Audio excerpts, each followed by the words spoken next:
Aladdin અને જાદુઈ ચિરાગ। ચીન દેશમાં એક દરજી રહેતો હતો।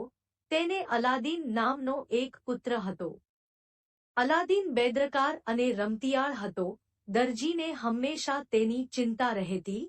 અલાદીનની ચિંતામાં એક દિવસ અલાદીનના પિતા અવસાન પામ્યા, એટલે અલાદીનની માં લોકોના કામકાજ કરીને માંડ માંડ ગુજરાન ચલાવતી। એક દિવસ અલાદીન તેના ઘરના આંગણામાં રમતો હતો। ત્યારે એક અજાણ્યા માણસે ત્યાં આવીને અલાદીનને કહ્યું, બેટા, હું તારો કાકો છું। મારા ભાઈના દુઃખદ અવસાનના સમાચાર જાણી હું અહીં આવ્યો છું। તું અસલ મારા ભાઈ જેવો દેખાય છે, તેથી હું તને જોતાની સાથે જ ઓળખી ગયો। અલાદીન આ કાકાને ઓળખતો ન હતો, છતાં તે તેને પોતાના ઘરે લઈ ગયો। તેણે તેની માને બધી વાત કરી ત્યારે માએ કહ્યું, તારા પિતાને એક ભાઈ હતો, પણ એ તો કયારનોય અવસાન પામ્યો છે। પેલા અજાણ્યા માણસે કહ્યું કે હું એ જ ભાઈ છું। હું અવસાન પામ્યો નથી। હું મારા ભાઈના મૃત્યુના સમાચાર જાણીને તમારી સંભાળ લેવા આવ્યો છું। અલાદીનની માએ ભોજન બનાવ્યું। બધા સાથે બેસીને જમ્યા। ત્યાર પછી પેલો અજાણ્યો માણસ અલાદીનને લઈને બજારમાં ગયો। તેણે અલાદીનને કિંમતી કપડાં અને રમકડાં અપાવ્યા। અલાદીનને તેની સાથે વાતો કરવાની અને ફરવાની બહુ મજા પડી। હવે તે અજાણ્યા માણસને કાકા કહીને બોલાવવા લાગ્યો। એક દિવસ કાકા અલાદીનને સાથે લઈને ફરવા નીકળ્યા। તેઓ ફરતા ફરતા એક જંગલમાં પહોંચ્યા। કાકાએ અલાદીનને કહ્યું, બેટા, હું તને એક જાદુ બતાવું છું। તું થોડા લાકડા વીણી લાવ। અલાદીન લાકડા વીણી લાવ્યો। કાકાએ લાકડા ભેગા કરીને તેને સળગાવ્યા। ત્યારબાદ તેમને અલાદીનને કહ્યું, બેટા, હું જાદુઈ વિદ્યા જાણું છું। તારે જરાય ડર રાખ્યા વિના હું કહું તેમ કરવાનું છે। હું જે કંઈ કરું છું તે તમને સુખી બનાવવા માટે જ કરું છું। એવું કહીને જાદુગરે તાપણામાં થોડો પાવડર નાખીને એક જાદુઈ મંત્ર ઉચ્ચાર્યો। તાપણામાં તરત જ એક મોટો ભડકો થયો। પાસેની જમીનમાં બે ભાગ થઈ ગયા। ત્યાં એક ભોંયરું અને તેના પગથિયા નજરે પડ્યા। જાદુગરે અલાદીનને કહ્યું, બેટા, તું આ પગથિયા ઉતરીને ભોંયરામાં તળિયે જા। ત્યાં 3 ઓરડા આવશે। એક ઓરડામાં ચાંદીના, બીજા ઓરડામાં સોનાના અને ત્રીજા ઓરડામાં હીરામાણેકના દાગીના ભરેલા હશે। એમાંથી તારાથી લેવાય તેટલા દાગીના લઈ લેજે। ત્રીજા ઓરડામાં એક ખૂણામાં પિત્તળનો એક ચિરાગ, દીવો, બળતો હશે। તું એ ચિરાગની દિવેટ બુઝાવી એમાંનું તેલ ઢોળી નાખી એને તારી સાથે અચૂક લેતો આવજે। અલાદીન ભોંયરામાં જતા ખચકાતો, તેથી તે જોઈ જાદુગરે તેને એક વીંટી આપી અને કહ્યું, હવે તારે ડરવાની જરૂર નથી।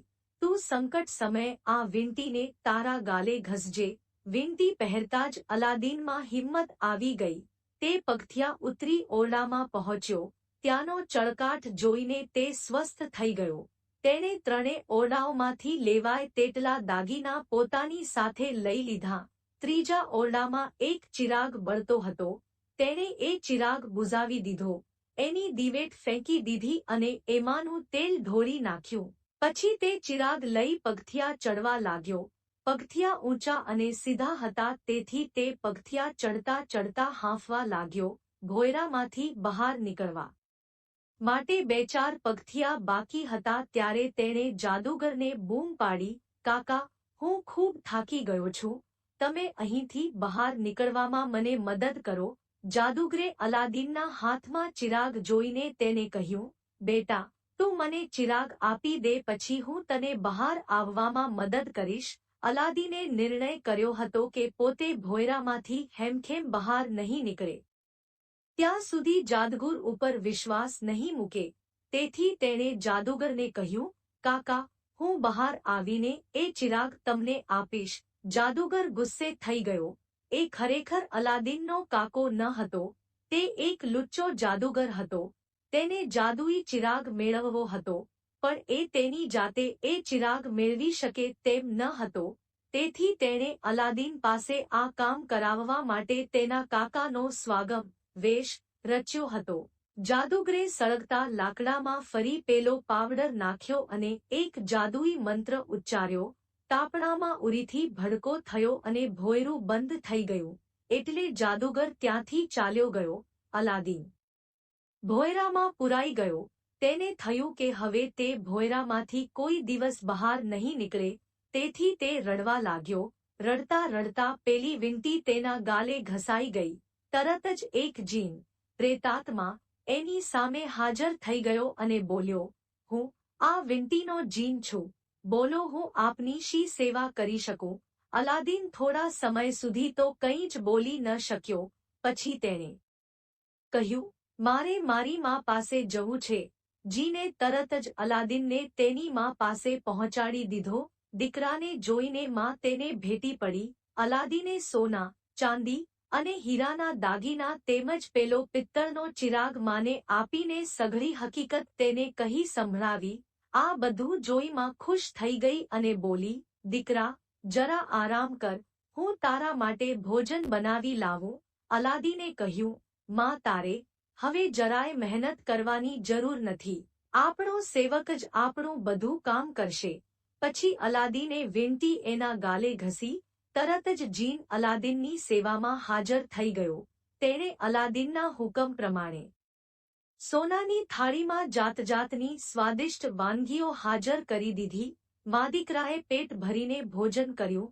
હવે અલાદીન અને એની મા આનંદથી રહેવા લાગ્યા. એક વખત સુલતાનની શહજાદી પાલખીમાં બેસીને ફરવા જતી હતી. અચાનક અલાદીનની નજર તેના પર પડી. શાહજાદીની સુંદરતાથી અલાદીનને તેના પ્રત્યે આકર્ષણ થયું. તેણે આ સુંદરી સાથે લગ્ન કરવાનો નિર્ણય કર્યો. અલાદીને તેની માને કહ્યું, માં, તું સુલતાન પાસે જઈને તેની મારા માટે તેની શાહજાદીની માગણી કર. માને દીકરાની આ માંગણી અયોગ્ય લાગી. પણ દીકરાએ હઠ પકડી. એટલે એ સોનાની થાળીમાં કિંમતી ભેટો લઈ સુલતાનને મળવા ગઈ. સુલતાનનો વજીર પણ પોતાના દીકરાને સુલતાનની શાહજાદી પાસે પરણાવવા માંગતો હતો. તેથી તેણે અલાદીનની માની સુલતાન સાથે મુલાકાત થવા ન દીધી. છેવટે અલાદીને એની વીંટીના જીનની મદદથી એની માતાને સુલતાન સાથે મુલાકાત ગોઠવી આપી. સુલતાન તેની દીકરીને કોઈ સુલતાનની દીકરા સાથે જ પરણાવવા ઈચ્છતો હતો. આમ છતાં તેણે અલાદીનની માં એ આપેલી વસ્તુઓનો સ્વીકાર કર્યો અને તેની આગળ એક આકરી શરત મૂકી.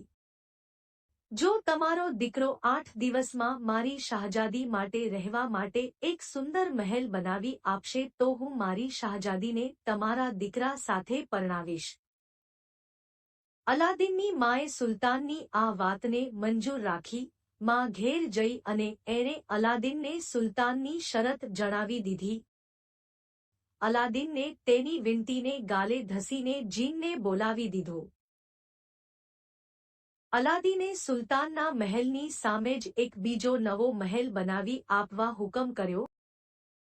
જીને સુલતાનના મહેલ સામે જ તેના મહેલ કરતાંય વધારે સુંદર એવો એક મહેલ તૈયાર કરી દીધો. જીને એ મહેલની આસપાસ એક સુંદર બગીચો પણ તૈયાર કરી દીધો. સુલતાને અને શાહજાદીએ આ મહેલ જોયો. મહેલ જોઈને એમને સંતોષ થયો હતો. તેથી સુલતાને કાઝીને બોલાવીને અલાદીન તથા શાહજાદીના લગ્ન કરાવી આપ્યા. અલાદીન, શાહજાદી અને અલાદીનની માં હવે નવા મહેલમાં રહેવા લાગ્યા. તેઓ એમના જૂના ધર્માથી બધી વસ્તુઓ મહેલમાં લઈ ગયા. તેમાં પેલો પિત્તળનો જાદુઈ ચિરાગ પણ હતો. અલાદીને એ ચિરાગને બીજા ભંગાર સાથે મહેલના એક ખૂણામાં મૂકી દીધો. જાદુગરે એવું માની લીધું હતું કે અલાદીન ભૂખ તથા તરસને લીધે પેલા ભોંયરામાં જ મરી ગયો હશે. પણ તેણે એના વૈભવની ખબર પડતા તે જાદુઈ ચિરાગ લેવા ફેરિયાના સ્વરૂપે પાછો અલાદીનના શહેરમાં આવ્યો. અલાદીન શિકારે ગયો હતો. તે વખતે ફેરિયાએ એના મહેલ પાસે આવી બૂમ, જૂના ચિરાગના બદલામાં નવો ચિરાગ લઈ લો, આવો લાભ ફરી કદી નહીં મળે. અલાદીનની માં એ ફેરિયાની બૂમ સાંભળી. તેને ભોંયરામાં પડેલો પેલો પિત્તળનો ચિરાગ યાદ આવ્યો. અલાદીનની માને અને શાહજાદીએ તે ચિરાગ જાદુઈ શકિતની ખબર ન હતી, તેથી તેમને તે ચિરાગ જાદુગરને આપી દીધો અને તેના બદલામાં એની પાસેથી એક નવો ચિરાગ લઈ લીધો. જાદુગરે ચિરાગ જમીન ઉપર ઘસ્યો એટલે એક જીન તેમાંથી હાજર થયો. જાદુગરે જીનને હુકમ કર્યો, તું અલાદીનનો આખો મહેલ આફ્રિકા લઈ જા. તરત જ શાહજાદી અને અલાદીનની માં સાથે આખો મહેલ આફ્રિકા પહોંચી ગયો. અલાદીન શિકારેથી પાછો આવ્યો ત્યારે પોતાના મહેલને અદશ્ય થયેલો જોઈ તે વિચારમાં પડી ગયો. સુલતાનને આ વાતની ખબર પડી તે પણ અલાદીન પર ખૂબ ગુસ્સે ભરાયો અને કહ્યું, અલાદીન, હવે તારી પોલ પકડાઈ ગઈ છે. જો 7 દિવસમાં તું મારી શાહજાદીને પાહીની લાવી આપે તો તને મોતની સજા કરવામાં આવશે. અલાદીન સમજી ગયો કે આ પેલા જાદુગર કાકાનો જ પરાક્રમ છે. તેણે વીંટી ગાલે ઘસી જીન તેની સેવામાં હાજર થયો. અલાદીને જીનને કહ્યું, મારો મહેલ જયા હોય ત્યાંથી પાછો લાવીને એની મૂળ જગ્યાએ મૂકી દે. જીને કહ્યું, જાદુઈ ચિરાગના જીને આ બધું કર્યું છે. તે મારા કરતાં વધુ શકિતશાળી છે, તેથી હું તેમાં કંઈ કરી નહીં શકું.